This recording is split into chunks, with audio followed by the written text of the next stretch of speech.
Good day, everyone. We're here in Barangay Belen to conduct an interview about past and present president. And we are Group 3, and here's the members. My name is Gerald Bersamina. I'm Shadet Angela Aremoto. I'm April Altea Bihag, and Lance Blance, the videographer. Let's go! Ano pong pangaran mo, Tay? Felix Felix. Tagilig Torres, Felix Tagilig Torres. Gano'n na pong edad mo? 69. Pa-interview lang po kami about sa president na Oh. naabutan mo. Ano, butang kong presidente si Kuyan, si yung Ferdinand Marcos Sr. Ang ikadua si sino ikadua kaya si ang pasunod kay Marcos si actually saya si Cory Palan. Sa inang pong hapot po, tatay, ano po, itong, isa daw po, so, presidente daw po, itong naarabutan mo po na, demo, Malilingawan po malilingawan po. ang pamamahala So, niya. pag, Si Marcos nga ni nagmarsilo kang 1972. Ayun po. 1972 September 21 1972 nagmarselo yung proklama niya kan 1081 grabe po pa ito so nangyari pa, tas martial law, itong pag ni Marcos, grabe po so nangyari pa ito. Sa Manila good pa nangyari kaya ngani big martial law yata. Kaya maintindihan kung ano ang gustong sabihin, maglawig sa poder, ka. May mga maray man naginibuan siya, may mga ano man. Ang second question po is, ano po ang sa iyang naging contribution sa bansa kang mga panahon ng administrasyon niya po? Ay, grabe na ako yan. Grabe mo naginibuan siya. Sa Marcos po. Ha? Si Senior Arog ka yan. Kuya na, San Juanico Bridge. na. Arog kan mga tinampon, mga South Road, mga tinampong mga hali sa Metro Manila. Nakonekta niya pa siya rin sa probinsya. Arog ka. Gulsa siya naging. Tapos mga nag-building, nagkuyensa ni mga eskwelahan, San Marcos Street Building, mga kampanahon. May Marcos Street Building kada probinsya tigtawan niya nin mga eskwelahan, school buildings. Mas grabe naginipon si Ferdinand Marcos. Ayun po. May mga man pala. So, Niya sa good kang panahon na to, kang panahon ang mga arugan mga ba nagpreso mga sa ibang nasyon, natawan niya ni atensyon niya. Kaya kang panahon ni Marcos garo kulang man katon na ngayon nagbibitay sa ibang nasyon dahil naagapan niya ang panahon natawan niya ni atensyon. Kung ikukumpara mo po ang Pangulo ka tapos hunyan, ano po ang bagay na nais mong gawin muli sa kasalukuyan ngayong administrasyon po? Ay basta dapat talaga pag sinabi nila magtabang sa kasaritan, dapat yung gibonin, dapat ko sa taramo, kundi sa gibo. Yan dapat asahan na. Dati rin ito nadang puro sa kasaritan. Pag abot ng may eleksyon, ang nadang tampirme sa kasaritan. Puro pagtabangan. Pero pag naka-eleksyon na, Kulang na sa gibo. nabaliwan na kita. Iyo po ang gusto mong gibuhan kang current. Dapat na ibalik to So, dating ginigibo kayo. Pwede dahil naman masakit na mag-iwan yung kakuyan niya. Kwarta-kwarta na. Iyon po.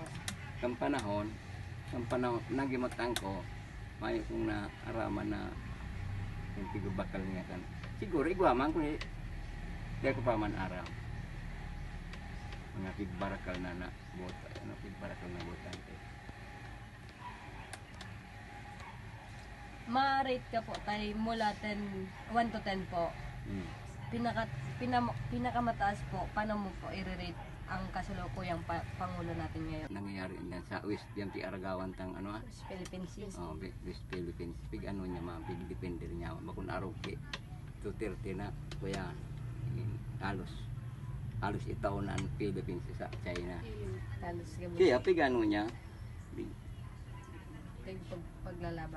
pig ipinaglalaban pa man. Halos.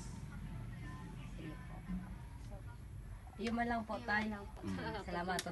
Salamat po sa pag-ano po. Salamat po An sa oras. marekan kuya ano an arog kan sa arog sa mga sa ano senior citizen. Ano so ibang mga senior citizen pigtaraw ay ng pensyon.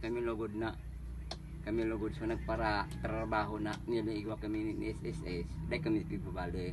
Kami lugod so naggrabe ni kontribusyon sa gobyerno.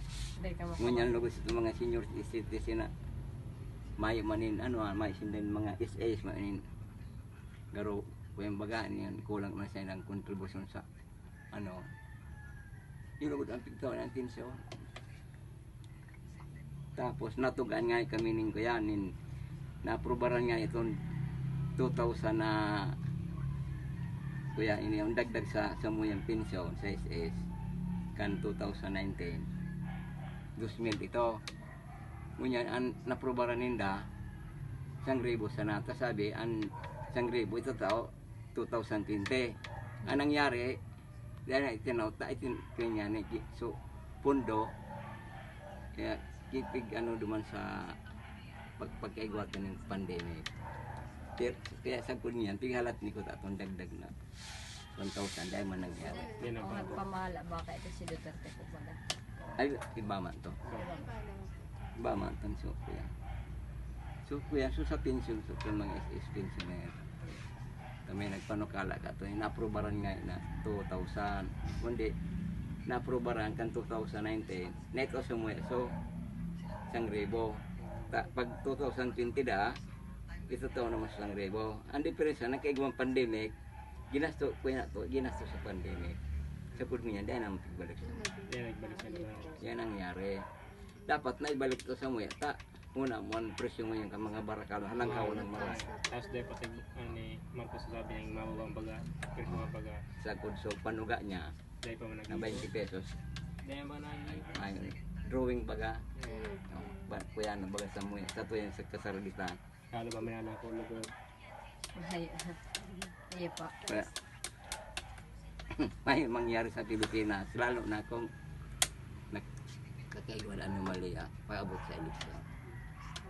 Kundi sana sa mga sunod na kuya, generasyon, may balik itong dating ano, para makairak man sa arog sa Indo, arog sa mga sunod. Iya po. Thank you po. Basaan masabi ko sa Indo, dahil magpadara sa mga nga babakalong kampang pagbuto. Iya po. Magpili mga rining maray na Pilihan mo dito. sa tama. Dahil Arog basta-basta arog sa kuya, sa kung nga nagurang nalaman, dahil ko nakata na kang pigbakal na ang buhok ko yan. Papano kuyang kaya ano nasa trabaho ko. Trabaho. Ngunyan baga gulpin nga papod. Tigpapod gamo sa. Ang pagkakaiba kay ngunyan, kan panahon minsan ang leader mga nagkapiras na ngunyan nanotisya ko ngunyan, ang laman harong may leader. Oh, kaya. Iya po. Oh, yan po ang pagkakaiba. Iya po ang pagkakaiba. Yung pagkaiba. Kan panahon sa sarong ngayong barangay may nagkapiras na ang leader. Pero ngunyan nanotisya ko, ibong-ibong sa partido. Ang lamban sa sarong kuyang ko ngunyan. Halimbawa sa sarong pamilya, may sarong leader. Kan panahon mayo ka. Iyo po ang pagkakaiba ninda. Oh, yun po ang pagkaibang ko niya. Na ko nindo yan, na Malaysia nindo yan. Iyo po baga. Oh, yan. Kan panahon mayo ka. May ngunyan baga po may leader na pag-abot sa election. Sa kod anagimat ang ko pag aki pa ama ko, anagimat ang ko kumangka. Ang panahon ang mga igwahon nga sa salon kuya, sa salon manuaan sa salon. Iyon nagtatabang sa politiko. Yung tatabang, yung arog halimbawa nga. Halimbawa pag na-eleksyon na, yung nagagastos ang sarong ngayon mayaman niya sa sarong manuaan. Yun ito nagtatabang. Ngunyan baliktad na, si politiko ang nagtatao yung para gastos ako.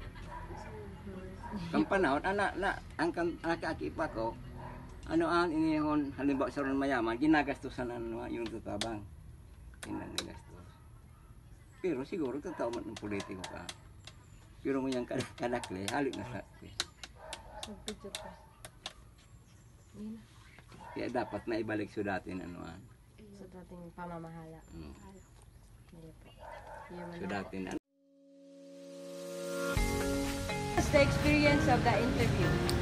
So, my experience in sa interview namin, medyo okay naman kasi madaling ma-approach si Lolo na magpa-interview sa amin. So, medyo hindi naman kami nahirapan. Ang experience ko sa interview namin is okay naman kasi si tatay approachable naman. Hindi naman kami nahirapan, saka willing naman siya magpa-interview. Meron din positive effects yung pamamahala ni Senior Marcos. And ayun sinabi ni Lolo na madami din siyang naitulong, di po salita. Gaya daw ngayon na si Marcos tapos si Duterte. So may message din niyang generation. Sana seryosohin nila yung nangyayari sa paligid natin. Kilalanin nila muna kung yung tatakbo pala sa gobyerno ay mabuti ba or hindi puro salita. Dapat nila yung puro gawa. And then sabi nga ni Lolo na sana mamulat tayo sa katotohanan. So sana maging kilatisin natin yung namamahala sa ating lipunan. Yun lang. Ang message ko lang sa kabataan ngayon is kung kayo man ay pipili ng magandang presidente or kayo man magboto, piliin niyo yung may tamang intention sa ating bansa para sa ikabubuti naman. Ang natutunan ko sa experience na ito is madami. Kaya nga nagsabi ni tatay, huwag magpadala sa pera. Piliin